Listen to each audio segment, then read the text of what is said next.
വാർത്തയിലേക്ക്. CPIM നേതൃത്വത്തിൽ നടത്തിയ ഉപരോധ സമരം പാലക്കാട് നഗരം സ്തംഭിച്ചു. കേന്ദ്ര സർക്കാർ കേരളത്തോട് കാണിക്കുന്ന അവഗണനയിൽ പ്രതിഷേധിച്ചാണ് CPIM ജില്ലാ കമ്മിറ്റിയുടെ നേതൃത്വത്തിൽ പാലക്കാട് ഹെഡ് പോസ്റ്റ് ഓഫീസ് ഉപരോധിച്ചത്. പ്രതിഷേധത്തിന് മുന്നോടിയായി കേരളം ഇന്ത്യയിലല്ലേ എന്ന ചോദ്യമുയർത്തി 15 ഏരിയകളിലും കാൽനട പ്രചരണ ജാഥകളും സംഘടിപ്പിച്ചിരുന്നു. കേരളത്തിന് അർഹതപ്പെട്ടത് കേന്ദ്രം തരുന്നില്ലെന്നും വയനാട് ഉരുൾപൊട്ടൽ ദുരിതബാധിതർക്ക് മതിയായ സഹായം നൽകിയില്ലെന്നും AK ബാലൻ പറഞ്ഞു. കേരള ചരിത്രത്തിന്റെ ഭാഗമായി ചരിത്രത്തിലാദ്യമായി കേന്ദ്രത്തിന്റെ ബഡ്ജറ്റിൽ കേരളം എന്ന ഒരു പേരില്ലാത്ത ആദ്യത്തെ ബഡ്ജറ്റാണ്. സ്വാഭാവികമായും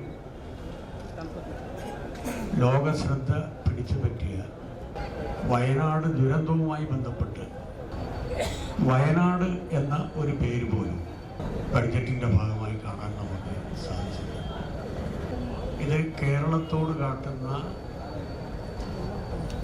കേരളത്തിലെ മലയാളികളോട് കാട്ടുന്ന ഒരു വെല്ലുവിളി മാത്രമല്ല, ഇത് നമ്മുടെ രാജ്യത്തിൻ്റെ ഭരണഘടനയ്ക്കെതിരായിട്ടുള്ളൊരു വെല്ലുവിളി കൂടിയാണ്. മുമ്പ് BJP ഗവൺമെൻറ് അല്ലെങ്കിൽ സംഘപരിവാർ ശക്തികൾ, RSS,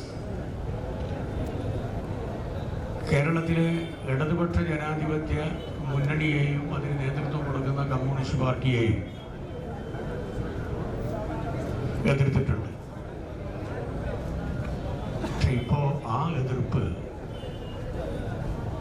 കേരളത്തിലെ മൊത്തം മലയാളികളോടുള്ള ഒരു പ്രതിഷേധമായി മാറി. CPIM സംസ്ഥാന കമ്മിറ്റി അംഗം CK രാജേന്ദ്രൻ അധ്യക്ഷത വഹിച്ചു. CPIM പാലക്കാട് ജില്ലാ സെക്രട്ടറി EN സുരേഷ് ബാബു, സംസ്ഥാന കമ്മിറ്റി അംഗങ്ങളായ NN കൃഷ്ണദാസ്, KS സലീഖ, ജില്ലാ കമ്മിറ്റി അംഗങ്ങൾ തുടങ്ങിയവർ പങ്കെടുത്തു.